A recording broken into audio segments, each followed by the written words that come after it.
Hello and welcome to another Wednesday Weekly.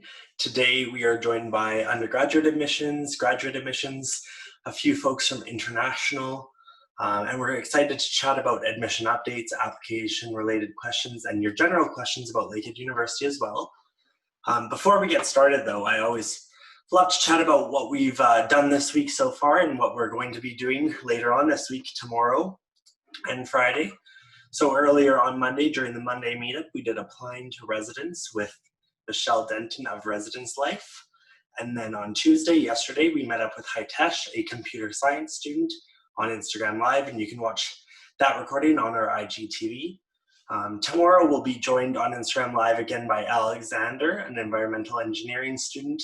We'll dive into his Lakehead experience, his journey to Canada, all sorts of things. And then we'll wrap up this week with our business administration faculty. So we're joined actually by the Dean of the faculty, David Richards, as well as a special guest, Claudio Pusa, who is the graduate student coordinator. So we'll cover undergrad, grad questions, chat about research opportunities, experiential learning opportunities, co-op, all sorts of things. It's gonna be a really great session. I am a graduate of the business program, so of course, I'll be hosting it and I'll be able to answer questions as well. Something I'd like to chat about though, before we even get into the next step, is the next chapter of the Lakehead International Live series, something that we've been working on behind the scenes with our colleagues in International Student Services. So there are counterparts essentially within Lakehead International who help current students when they arrive on campus or when they enroll with Lakehead. And so we're going to be doing a nice little transition starting next week, and we're very excited for that to help prepare our students when they join us this fall. And so the Monday meetup will stay the same. It will be hosted by the International Student Services team. So it will be an opportunity for each week to learn about different services they offer, and you'll also get the opportunity to start to meet some of the people you'll interact with on a regular basis within International Student Services. On Tuesdays, we'll transition to a Transition Tuesday, and it is with our immigration advisor, Jennifer Hay, and myself. So we'll be hosting those sessions on Zoom as well. Wednesday weeklies will remain a thing, a popular session for sure, and we're excited to continue those on to answer your questions.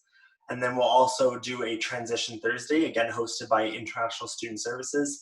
Another great opportunity for you to learn about some of the key services that are going to be implemented, or some of the things that you can do to help your transition to university life more smooth.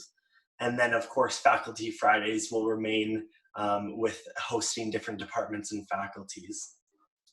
Without further ado though, today's session, of course, Wednesday Weekly, things to remember. When we are chatting about undergraduate admissions or graduate admissions, and we encourage you to connect directly with them by sending them an email. They do have different email accounts, so listed on your screen there. Undergraduate admissions is intl.admission@lakeheadu.ca, as well as graduate admission is gstudent@lakeheadu.ca. If you do have questions for any one of us on the panel today, you can use the Q&A function if you're joining us on Zoom. If you're over on our Facebook live stream, you can certainly comment on that video, and our Lakehead experts behind the scenes will answer questions. And if you would like to stay connected with us and get more details about future live events, upcoming opportunities, staying updated about university statements, you can certainly connect with us on social. We're on Facebook, Instagram, Twitter, YouTube, and those of you joining from China, we're also on Weibo, WeChat, and Youku. Without further ado though, I'll jump over to the Q&A, and I'm going to quickly look through some of the first couple questions we've been receiving, and we'll dive into it. So the first question is, hi, I'm an applicant without the grade 12 university math credit. How are you going to deliver the first year math elective? So I can actually speak about this from personal experience. When I joined the business program at Lakehead University, I did have my full math credits already, so I did meet those prerequisites. But out of passion and interest, I did take the prerequisite course that's required of students that haven't completed that math credit. So that course is offered. It will be stipulated in your letter of acceptance, and it will be a part of a condition that you must satisfy as a part of your admissions. If you need any clarity on that though, I certainly encourage you to connect with our international admissions team or enrollment services, and they'd be happy to help you make sure that you are selecting the proper course to register in for that condition. The next question we have is, Hi, I would like to know that it is necessary to give IELTS as now due to COVID-19. So I will pass it over to Robert to chat a bit about the new English language requirements due to COVID-19 for Lakehead University. Hi, Jordan. Thanks so much. So, yeah, we recognize that, of course, there are some challenges in a number of countries. The ability to access test centers or to sign up for tests have been suspended for many months in a number of different markets around the world. And so, what Lakehead has done is for those areas of the world that have been impacted by COVID and for which the ability to take an IELTS or TOEFL test is not possible because centers are closed, we have provided the opportunity to submit the Duolingo Test of English. So Duolingo is an online at a distance product that is available. You can sign up to do your English test through Duolingo, and within a couple of days, you'll have access to complete the examination. It's all done online and virtually. And Lakehead is a partner with Duolingo. So that means that you will be able to automatically select us as an institution to receive your test results. So once you've completed it, you can then have it submitted directly to Lakehead University. And so we will accept Duolingo as the English language test, as an alternate English language test to IELTS or TOEFL. So you are welcome to do that and to submit that through there. So we have a great option, and you can do it anywhere in the world from the comfort of your home. You don't have to go to a testing center to complete that. So that is the accommodation that we have been able to provide. And so far, for those students who have been experiencing challenges, it's been very positive, and we've had a lot of success with Duolingo. So that's what I would encourage you to explore as an alternate option to the IELTS or TOEFL. Awesome. Thank you so much, Robert. So the next question we have is from a student who, due to COVID-19, their results or their final proof of degree has been delayed, and they're curious about applying for a visa and reaching Lakehead for fall 2020. So something I would like to note is the fact that when you do receive your letter of acceptance from Lakehead University or that offer, we do encourage you to apply for your visa online. In some cases, of course, we do understand, as well as the visa officers understand, that there are steps that are delayed or not able to be completed at the time of the application. For example, your biometrics may not be able to complete it right off the bat. But what we are encouraging students to do is when you do submit that application, you can have an explanatory note explaining when you intend on completing those biometrics, or in the case of this specific question, if your proof of degree has been delayed, you can explain in detail how that's been delayed, when you intend on providing that information, or when you will receive the proof of degree from your institution, and they will take that into consideration when reviewing your application. And of course, to highlight something coming up next week, we'll be joined by our immigration officer, Jennifer Hay, on Tuesdays. And for each Tuesday following for quite a while, we'll be doing live sessions about immigration, and study permits. So you can certainly join then and ask if you haven't heard any updates or you're looking for more details. But once again, you can certainly ask today too. We're happy to address that. And Jordan, I just want to also remind that there's two probably issues at play with that question. One is meeting the requirements for their program, because they may have a conditional offer pending the receipt of in terms of the degree itself. And so if you are having challenges with meeting any requirements relating to your offer of admission, so if we have said that we're waiting for that English language proficiency test, or perhaps you've said you need to provide that proof of degree, we understand and we are obviously aware that there are many challenges being faced by students in accessing those documents or being able to provide that proof.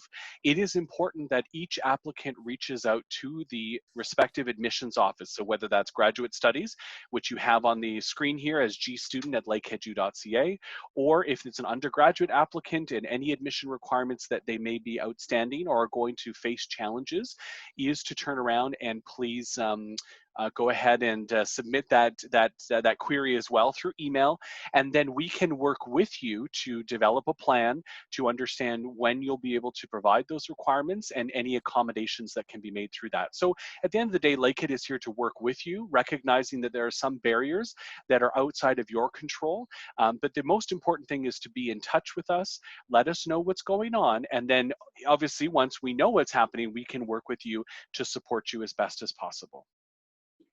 Awesome. Thank you so much, Robert. So the next question is going to be for graduate studies and Charisse. The question is, I'm a graduate student and my course link is not working. So how do I register for FastPass? So maybe Charisse, you can kind of clarify the registration process for our graduate students online. Sure, thank you. So that's a great question. The reason you are not able to register for FastPass is because that is for undergraduate first-year students, I believe, and maybe someone can speak to that in a moment. If you're a graduate student and you have met the conditions of your offer, if there were conditions, you will be made eligible to register probably by July 11th. The first day to register for graduate students is July 13th. So the reason you don't have any ability to do that is because it will not be available to you until July 13th. And then maybe I can follow up on that with, if you're not sure what to register for, you will need to contact your graduate coordinator and they will be able to assist you with course selection. I believe you will receive an email from Enrollment Services with specific steps, probably, I've got my calendar in front of me, sometime the week of the 6th. I'm a returning graduate student myself, and because I'm already returning, I got my email about a week and a half ago. So it will give explicit instructions on what to do and who to contact if you have questions. Thank you so much for clarifying, Charisse. So the next question we have is with regards to applying for a study permit. And I'll pass this one over to Robert to start off.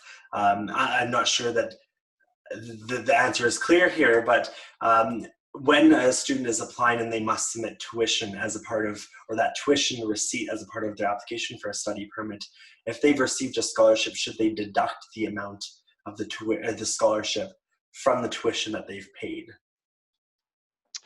Yeah, I've got to be upfront, Jordan. I don't know the answer to this. I think I would recommend that this is really a question that we get our immigration advisor, Jennifer, next week to address, and we can certainly reach out to that student directly. Typically, when it comes to completing government forms, if they're asking you what the cost of your tuition is, you should be disclosing the full cost of your tuition. So I would recommend that you're not, because at the end of the day, the university or the federal government, when they're assessing your visa, they are aware of what the tuition prices are. And so it may in fact raise more questions if you've altered that amount versus saying this is the cost of tuition. And then there is an opportunity when you have to talk about your finances and your financial ability to pay, that you can absolutely identify that you have received a scholarship and in what amount you have received. So to me, I would recommend, this is based on my recommendation, is that you would disclose the full amount of your tuition costs, because that is what the expense is, but then you are able to disclose that as part of your financial plan, you have been the recipient of a scholarship, and there will be an opportunity to provide your letter or whatever notice you've received that has indicated that you have received a scholarship. You can provide that as proof and evidence as part of your application. So generally speaking, it's not good to sort of modify things that are official, and tuition and what that rate is an official amount. So you want that to be accurately displayed. But again, we can certainly take that question offline and confer with Jennifer as well to verify that, but that would be my best recommendation. Whenever it comes to disclosures like that, the government, you don't want to be sort of modifying what is already an officially known level. And certainly the offer of admission that you receive does indicate what the expected tuition range will be. And so if there's a variance between that and what you've indicated, that could raise a red flag that might jeopardize your application. So I think it's best to disclose. My recommendation would be to disclose the full amount of tuition, but then indicate that you have received a scholarship in the financial disclosure area. Thank you so much for clarifying. And like Robert said, we'll be able to connect offline with our immigration advisor, Jennifer Hay, and reconnect with the student, but also next Tuesday. I know a few of the questions that are upcoming as I've continued reading further. Those questions will be more specific to Jennifer, and she'll be able to speak to those directly shortly here next week. The next question we have is with regards to fall 2020 being online. So the question is, since the fall 2020 classes are primarily online, can you please tell me as to when I'm supposed to be present on campus in Canada for the winter term. And so to speak to the winter term right now, Lakehead University's senior management team has not made a full decision on the delivery method for winter 2021. With that being said, of course, our hopes are to be back in person, but we will follow guidelines from the federal government and Health Canada. And with that being said, of course, we will keep you updated as our students. We want to make sure that we're communicating on a regular basis to keep you well informed, but it's simply too early to say when we will be back in person at this point. And I just want to add to this, Jordan, because I think it's important to understand when students start registering for their courses, they are registering for the full academic year. So you will be, and we want you to be registering for your classes for both the fall and winter semester. This is really important. And in particular, this is critical for international students who are required to maintain full-time study status while they are studying at a Canadian university. And that is a condition of the study permit and visa that you receive as a student studying in Canada.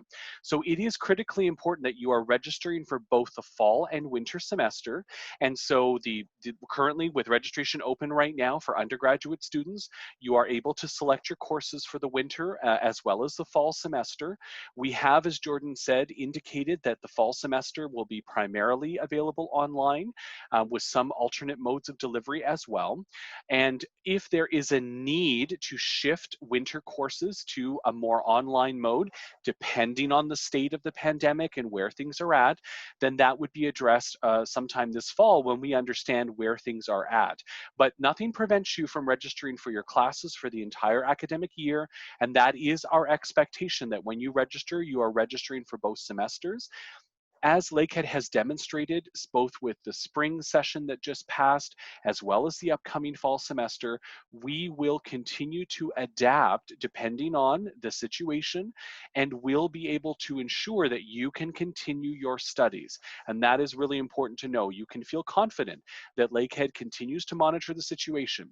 If you cannot come to Canada for the winter semester, even if we've started some classes, in person, but you cannot come due to border restrictions or other things that are out of your control, Lakehead is still going to be there for you. We are still going to make sure that we can support students and make sure that there is, courses available for you. We are committed to supporting you as a student. So, and I think we've demonstrated that in our approach to spring and summer, as well as the upcoming fall semester. And we will continue to be adaptive depending on what the state of affairs is, right? And my goodness, we all wish we had a crystal ball. We all wish we knew when this was all going to be over. That would be a wonderful thing to know, but unfortunately, that's not how things work. So in the meantime, we're going to continue to be committed to you as our students and to work with you to make sure that you can continue your studies beyond this fall, whether that's online or in person, but we will work with you, and you can feel confident that we'll be there for you. Awesome. Thank you, Robert. And to echo something that you said, and to address an upcoming question we had, was a student who addressed that visa centers in their location are still closed, and they were curious as to whether they should register now or if they should delay that registration. And again, to echo what Robert said, is we do not encourage you to delay that registration.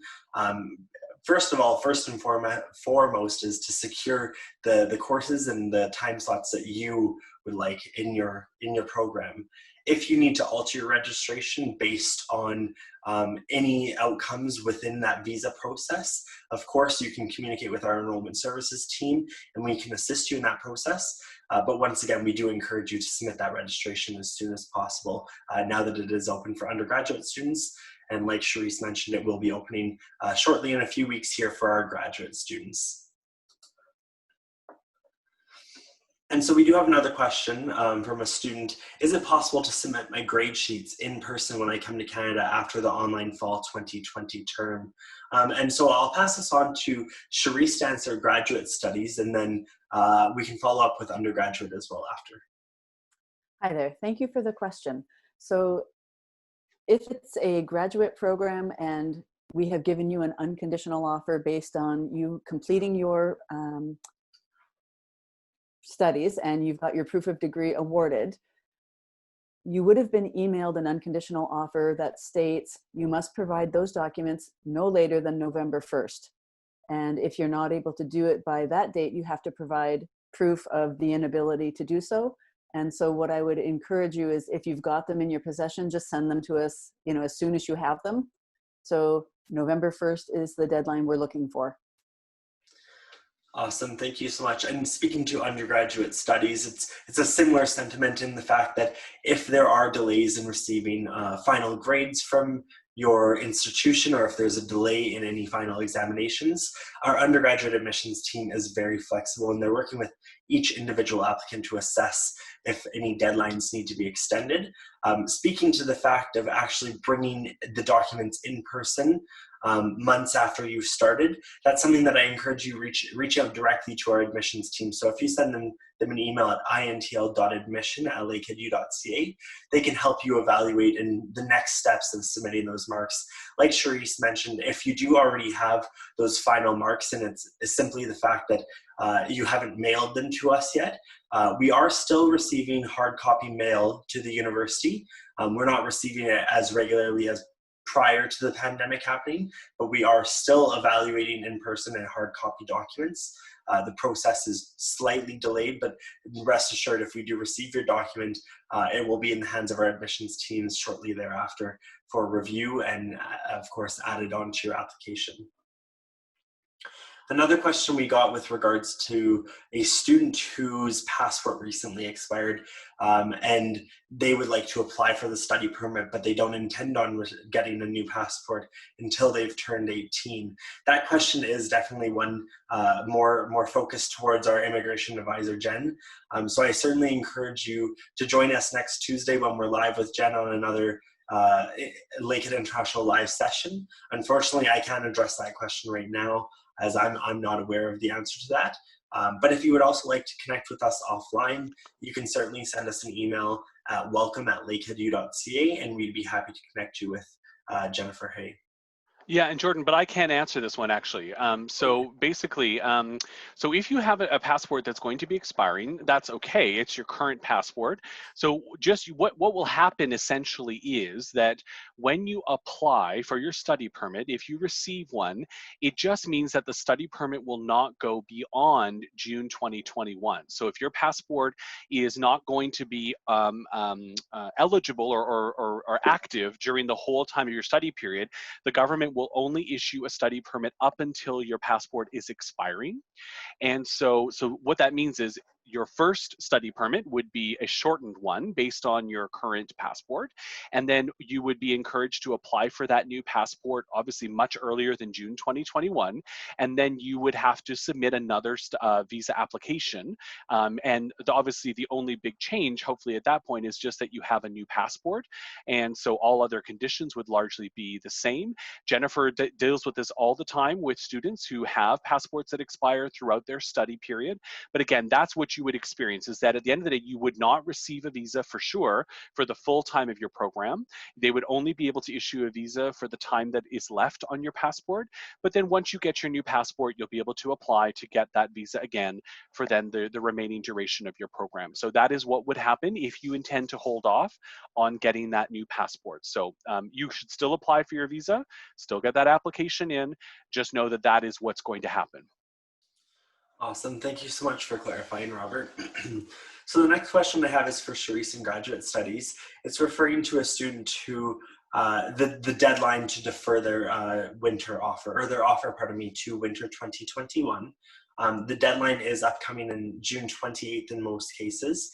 They're curious if that deadline is flexible based on the fact that visa centers in India may be opening on June 30th. So if you could speak, Charisse, to clarify whether that deadline is flexible or what students need to do to submit a deferral. Okay, thank you. That's a good question. So we are planning for the June 28th deadline for deferrals. And what that means is if you ask for a deferral by June 28th to a program that is accepting winter deferrals, you will automatically get a new offer of admission to winter. You don't have to do anything except complete the deferral form. If you do it after June 28th, So July 4th or 5th, I believe was the date somebody was asking. Then what's going to happen is, yes, you can defer. However, you're not guaranteed admission. It's going to go back into the applicant pool and the program will have to make a new decision. The reason we're doing this is not to be difficult, but rather to do appropriate planning for teaching, course planning, and staff requirements for these courses. So June 28th is, you will, if you defer by then, you would get an automatic offer of admission to the next intake. I believe we also had a question on here for someone with a MSc electrical and computer engineering for fall.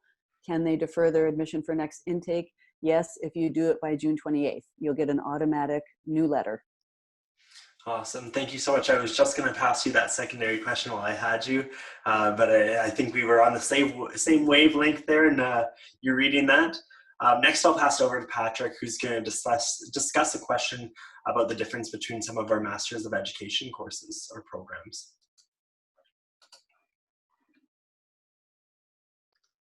Thanks, Jordan. Yeah, we have a question about what the difference between the Masters of Education is and the Masters of Education for Change is.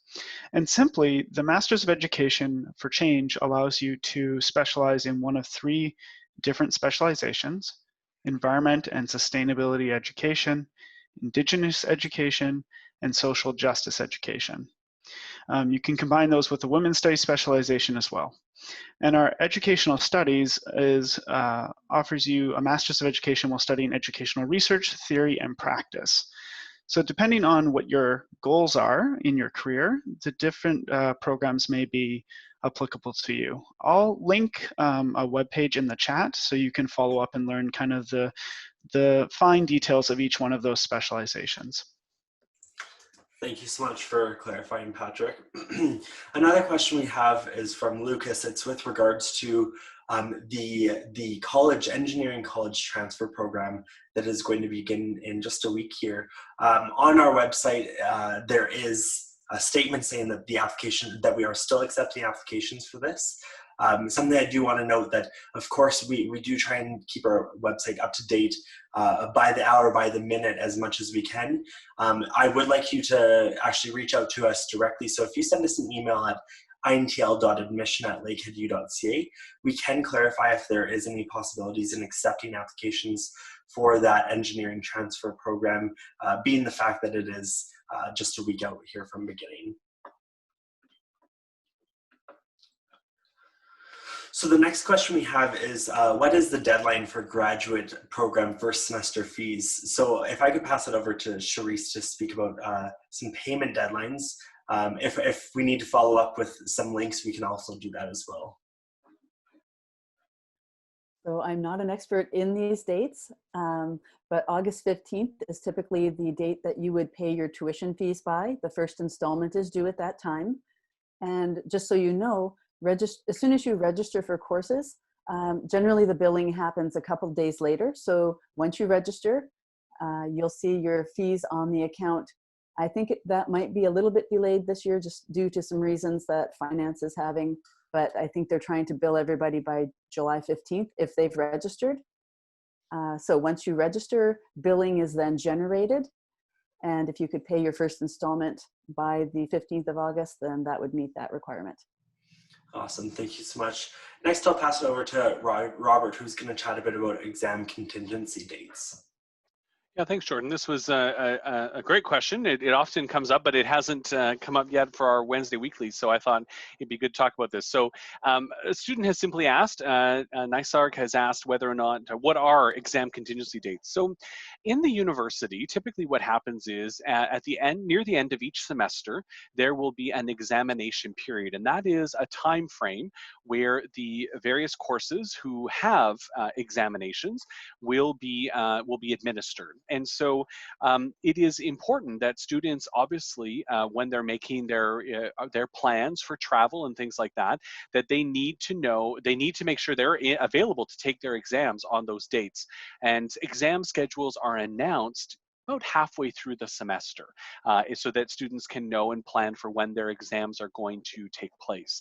Now, keep in mind, this is obviously having to do with a traditional year with students coming to Canada and sitting in classes, but there are still going to be exam dates, even if we're online for this fall, as we know. And so you need to be aware of that. Now, as you can appreciate, we live in a part of the world where sometimes at different times of the year, the weather is not always the most agreeable. So there have been dates where perhaps, we some of that white fluffy stuff comes falling out of the sky in a large amount. And that can mean that we have had instances where exams have had to be suspended for that day because it's not safe for a lot of people to be trying to get to the campus. And we obviously prioritize safety of our students and our staff and faculty. And so what a contingency date is that is a date that would not normally see exams scheduled from the beginning, but it's available in case we have to take advantage and reschedule exams due to weather or some other unforeseen circumstance. And so essentially, when we work with students and we help you understand what the academic calendar is, you need to not only make sure that you are available on the regular exam dates, but you also need to make sure that you are available on the contingency dates, because those dates could be used in the event if something were to happen that would delay an exam during the regular examination dates. So again, it simply means that those are dates that are held in case something happens that we have to rebook any exams due to weather or some unforeseen circumstance. So that's what that means. So basically, when you're a student and you're trying to plan your life, you want to make sure that when you're working on your personal timetable and your schedule, that you're holding your exam dates as well as those contingency dates, to make sure that you're available in the case that an exam gets moved there. Awesome. Thank you so much, Robert, for clarifying that. So we have quite a few questions still to go through. So I'll pass it over to Patrick right now to answer a question about whether it's best to live on campus or off campus in your first year as a student. Yeah, thanks for this question. We always recommend to students that you live on campus as a new student to Lakehead. On-campus residence is very convenient first and foremost. You're 5, maybe 10 minutes away from all of your classrooms and all of the campus facilities, but also it's safe and secure, and you know what you're getting. So, when you're moving to a new country, it's sometimes the rental markets of private rentals can be a bit confusing. On-campus residence offers you an easy way to learn what it's kind of like to live in either of our hometowns, either Thunder Bay or Orillia. I would also just say that the big benefit of on-campus residence is that everyone in residence is going through the same thing you are. Everyone there is new to Lakehead, and it's a great way to make new social connections with students outside of your program. And I know a lot of students who live in residence, the connections they make in their time in residence are the friendships that they carry throughout a large portion of their university career and beyond. So I would strongly advise any student, undergraduate or graduate student, to look at living on campus in their first year. Awesome. Thank you so much, Patrick. And while I have you, I wanted to pass another question over to you from a student in the Middle East, as that is your market. And it's with regards to visa applications. Can a student apply for a study permit with a Lakehead offer and the Duolingo English test from the Middle East? I think this is probably a question that should be directed towards our immigration advisor, but I don't see why a student would not be able to use the Duolingo English test as a results for their visa application. I would encourage that student to start their visa application online, as we've talked about a number of times on this webinar. And perhaps, Robert, have you heard anything about the Duolingo English test being available for the study permit? Yeah, unfortunately not. So the government has not clarified this. So it is still the IELTS that is the required and preferred test. But again, what the government has stated is that, and you have to imagine, they only say certain things in general terms, right? The government is not, because the visa applications, they want to avoid fraud and all those kinds of things, and so they're very careful about what statements they put out. what the government has stated very publicly and have clarified on a few occasions is that, number one, they will accept incomplete applications. So whereas in the past, if you submitted an incomplete application, often they would start to review that application. If it was incomplete, they would actually deny the visa and close the application, or at least allow you to then reapply with those missing credentials. The government will now accept incomplete applications, recognizing that there are elements that may be delayed or students cannot submit at this time. So they want to encourage you to get your application in now and not wait until you have every single piece there. So that's a really positive step. So to that end, you have the opportunity that if you cannot complete an IELTS, you can obviously indicate that as part of your application, that this is one of the items that you cannot submit at this time. Now, if it was me, if I had done the Duolingo and I had met the requirements of my university, which is the equivalent for us, would be the equivalent of a 6.5 IELTS, right? So if you've met that Duolingo, why not share your result of your Duolingo and indicate that you've met the requirement? And then it's up to the discretion of the visa officer, right, to determine whether or not that that would be acceptable. We cannot say that it will be acceptable. And at this point, we have not heard anything officially from the Canadian government regarding that. So as it stands, you are required to present an IELTS of a minimum 6.0 for consideration for a study permit to Canada. That's the government requirement. Admissions to the university is a 6.5, but a study permit is a 6.0. So again, you have that opportunity to disclose that as part of your application, and that would be my approach and my recommendation to anyone applying. Awesome. And while I have you, Robert, there, I wanted to give you another question. A student asked, if a student starts online classes and later the study permit is denied, is that student eligible for a refund of tuitions if they've completed those classes? So if a student starts their semester online and they complete that semester and earn those credits, then those credits will be considered paid for and earned, so that you do not get a refund if you've actually completed and earned university credits, because you now will have an official university transcript, you will have completed and received grades and have earned those credits, so those have been paid for. However, if you are in a situation where, let's say, you've paid your tuition for the full year, you've started in the fall semester, you did your courses, you got your grades, and then all of a sudden you don't get that visa and the winter semester is upon you, and you've decided that you're no longer going to come to Canada, and your study plans have changed, we will consider you for a partial refund based on the unused portion of your tuition. And so if for some reason you cannot come to Canada then, and you plan to change your study plans, we would consider you for a partial refund based on unused tuition dollars. So again, but if you have completed your courses and you have earned those credits, then we will use obviously a portion of that tuition to have paid for that service you've received. And of course, your university transcript goes with you. That is your official transcript. Many, if not most institutions around the world will likely accept or consider those courses for transfer to another program. And so they are considered Canadian university credits. Absolutely, you've earned them.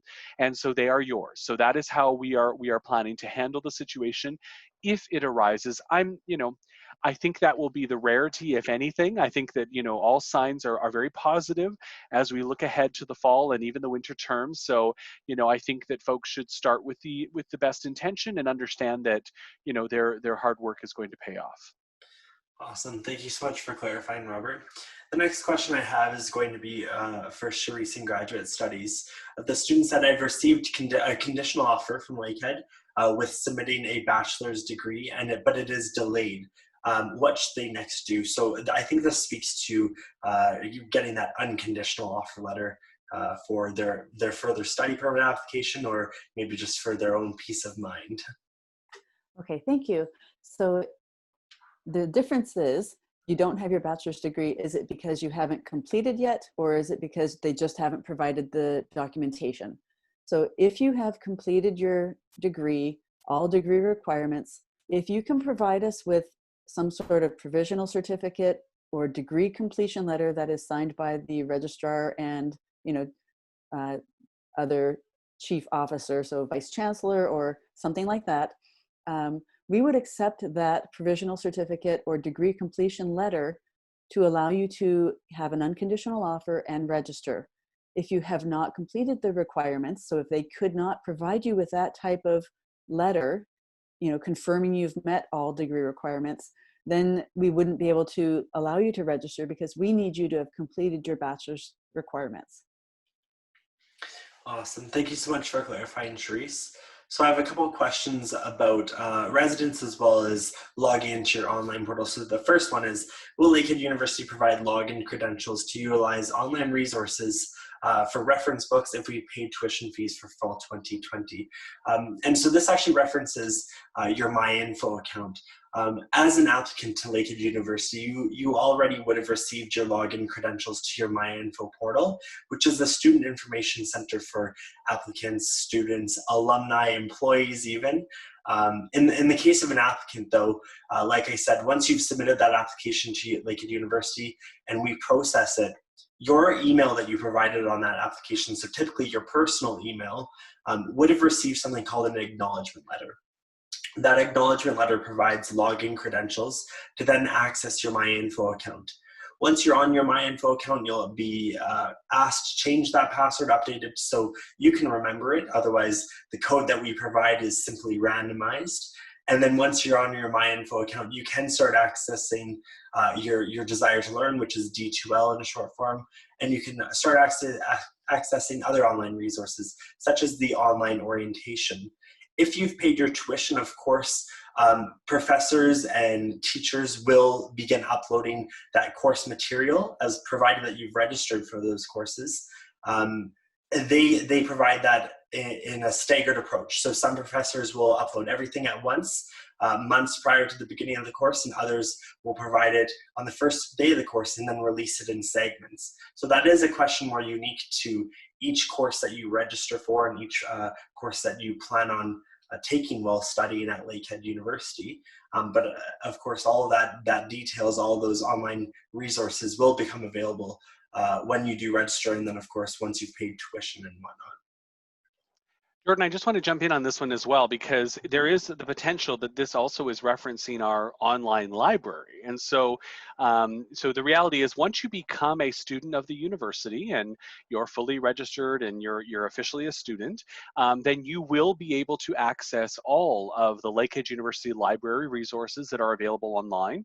This is a mix of things that includes digital libraries, digital reference collections, digital article access. So absolutely, the full breadth of the Lakehead University Library will be available to you, even if you are studying from afar. And we have a very robust online collection that is available. Lakehead maintains subscriptions with student access to those subscriptions, with some of the largest and publications and journals that are out there in the world. In fact, the university is consistently ranked in the top 3 in Ontario in the amount of resources that we actually put into library collections and resources for our students. So absolutely, if you're not in Canada, but you are studying from afar, you will be able to log in and access and have full access to our digital library collection for sure. Of course, and I guess there could be a third part to this question too, in the fact that with courses, some courses require additional material that you acquire from our bookstore or through a used online portal or another sales service. Those course listings or those book listings are individual and set by the professors, of course approved by our deans and our upper administration to make sure it still meets our learning outcomes and our goals and those academic standards. But if you are looking at that end of it and the purchasing of those book listings will be released individually by the professors of individual courses that you register for. The next question we have is, do you need to apply for residence in order to obtain a study permit or visa? And then there's a second part of the question, if so, when can we apply for residence in January, for January intake? So I'll answer the second part of that question. Applications to our on-campus residence for winter 2021 or January 2021 have already opened, and they've adjusted fees too. And we just recently met up with Michelle Denton, a residence life coordinator, who walked through that online application to residents. And that video is already on our YouTube channel. So if you head over to Lakehead University's YouTube channel, Lakehead International Live's webinar playlist, it has that video already there, and you can follow along and actually do the process to apply online for winter 2021. I'll pass it over to Robert for the first question to clarify if a student must apply with residence for a study permit. Yeah, thanks, Jordan. The answer is no, not at all. They have to, in order to apply for a study permit, they have to have an active offer of admission. That offer of admission can be conditional or unconditional. So just to make sure it's crystal clear, even if you have an conditional offer of admission, you can still apply for your study permit, and you should apply for your study permit, and you'll be able to disclose as part of your application, where you're at in your process to meet those conditions. But you do not have to have an active residence, meaning living on campus application. However, it is important to know that as part of your financial disclosures for a visa, you are required to demonstrate that you have not only the funds to pay for your tuition fees to the university, but that you also have sufficient monies available to be able to cover your living expenses for at least 1 year. And typically that threshold is an additional $10,000 that you have in your accounts to be able to cover your living expenses. So you have to be able to demonstrate the means to pay for your tuition, and you have to be able to demonstrate that you have at least $10,000 additionally to cover your living expenses. Where you choose to live, the government is not too worried about that, but they do ask, they will want to see that you have those resources available to cover those expenses. Thank you for clarifying, Robert. And I do want to acknowledge that we have just under 10 minutes left on today's live session. We've definitely had plenty of questions, and we're always happy to answer those questions. So I will try and get through all of the ones that I've already marked. Unfortunately, I don't believe that we'll get to accept any new questions at this point. But without further ado, I'll jump right into them. By when should I have mailed hard copies of my academics to the university for fall 2020? And that speaks definitely to the deadline stated in your offer of admission or your letter of acceptance. Those deadlines are unique to you as an applicant. They're specialized based on the time frame that you applied, and also deadlines set out by the admissions teams or the faculties or programs. So please refer to your own offer to see exactly what deadlines you need to meet. I do know for a fact that both undergraduate and graduate admissions are accepting emailed copies of documents as official, provided that they do come directly from an institutional email account. So unfortunately, it can't be something that you forward to them and provide it as a copy. We cannot accept that as official. But if you work with your home institution to have them connect with us directly and provide copies of any documents that are outstanding, we can accept those as official. And like Charisse mentioned, there are also cases where we will be accepting delivery of those final official documents in November. If you need any clarification on that, you can certainly connect with us at gstudent@lakeheadu.ca. Another question we got is, which courier service is the best to send my documents to Thunder Bay from India? And so my experience in working with admissions a few years back, I certainly had interacted with quite a few DHL packages, but it's definitely something I encourage you as an individual to research on your own to see, based on what region of India you're coming from and what city you're in, what services are offered there and which companies are provided there. Of course, that's something that you would analyze, whether it's a cost analysis, whether it's a service analysis, and some of those agreements that you have within that shipping field. But that, from my personal experience, I've seen quite a few from DHL, but it's certainly something that you should look into on your own.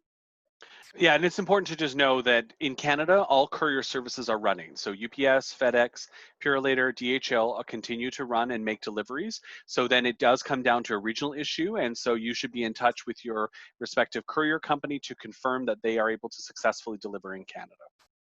Awesome. Thank you so much, Robert. The next question is, how much tuition fees am I supposed to pay for my visa process if I am not opting for the SDS scheme? How does course registration and tuition fee billing process work? So for the first part of that question, I'll pass it over to Robert to speak to whether students are required to pay tuition fees as a regular study permit application. So in terms of, the SDS program is not something you apply directly to. The SDS program is offered in a select number of markets around the world. And simply, if you meet the criteria of the SDS program, then your application is automatically sort of shepherded through that particular stream of assessment. But in terms of the general visa application, you do not have to have demonstrated full payment of tuition. However, we do encourage it. And I think that that's been a general consensus from a lot of visa offices is, you have to imagine that when you are submitting a visa application, whatever you can do to strengthen the application is always a good thing. So if you have the means to pay your tuition now, if you have the means to even at least pay the first semester, we can provide you with a receipt to show that that has been paid. You can imagine that that would demonstrate clearly to a visa officer that you have the means to pay for your tuition.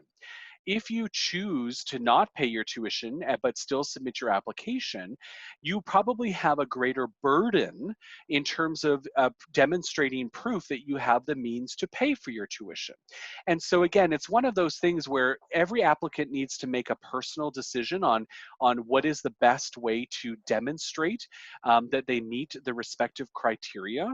And certainly we have found that students who pay their tuition and provide a receipt of that as part of their visa application are presenting a stronger financial picture for a visa officer when they are considering your application. Awesome. Thank you so much, Robert. So acknowledging that we have a few more questions still to get through in a couple minutes, I'll try and answer these as quick as possible. The first one is, if I deferred my admission to winter 2021, then will I learn subjects from fall 2020 in the winter term, or will it directly be possible to redo those in fall 2021? So speaking to that directly is the fact that each program and each faculty has developed their own plan for how they will deliver any new programs that are being offered for the first time in a winter intake setting. So one thing I do want to note for all of our students watching and who are considering a deferral, who have already submitted a deferral, is that you will not be at a disadvantage and you will not miss any course topics by starting in the winter intake. And that's something really important. You will not simply miss or skip over all of the fall 2020 course material. It will simply be delivered alternatively at a different time frame. This is something, though, each individual program and coordinators of those programs and faculty members have developed individually. Another question we had is, for graduate studies, what is the deadline for registering for the online semester for fall 2020? And speaking to both undergrad and graduate studies, registration typically closes 2 to 3 weeks after the beginning of courses in September. Those deadlines are published online already. So if you head over to lakeheadu.ca and then you click the Students tab, there is a hyperlink right there after you've landed on that page to important dates and deadlines. In there, you can certainly see the final date to add courses to your registration. And there's also dates there for the final days that you can drop courses. So we have come to the hour. I'll pass it over to Robert to answer one more question, and then we'll have to wrap it up for the day. Thanks, Jordan. So the question was in regards to the Civil Engineering College Transfer Program and whether or not this program will continue in the future. We obviously, again, we don't have a crystal ball to know what the future looks like, but the college transfer experience has been a unique offering of Lakehead for well over 30 years, if not longer. And so this is a part of who Lakehead is and what we offer. And so we have every anticipation that college transfer opportunities will continue to be available for engineering students who wish to study at Lakehead.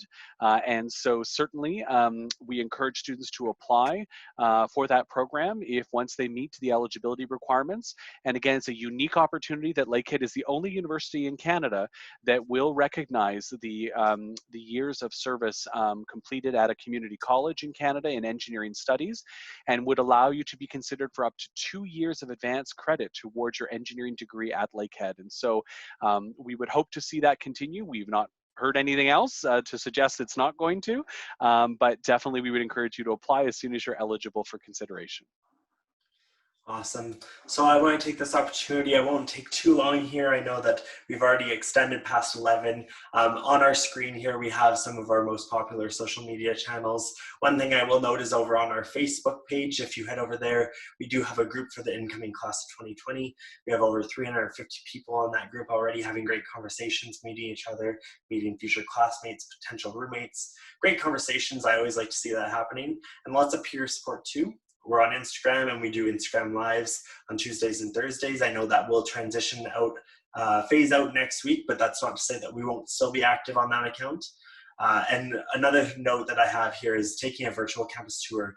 We understand that getting to know the environment that you will be learning in, the facilities, the surrounding nature, the beauty of our campuses is a really important part of the decision. So if you head over to lakeheadu.ca/tours, you can take a campus tour, a virtual campus tour from the comfort of your own home at your own convenience too. There's no registration necessary. There's no specific time slots that are required, and you can do it at your own pace. With that being said, I want to thank everyone for joining us today. We definitely covered quite a few questions, and we have quite a few guests here, and I want to thank them again for joining me. It's always great to have them back me up with some support. So thanks again, and hopefully we'll see you tomorrow over on Instagram Live to meet Alexander. Bye for now.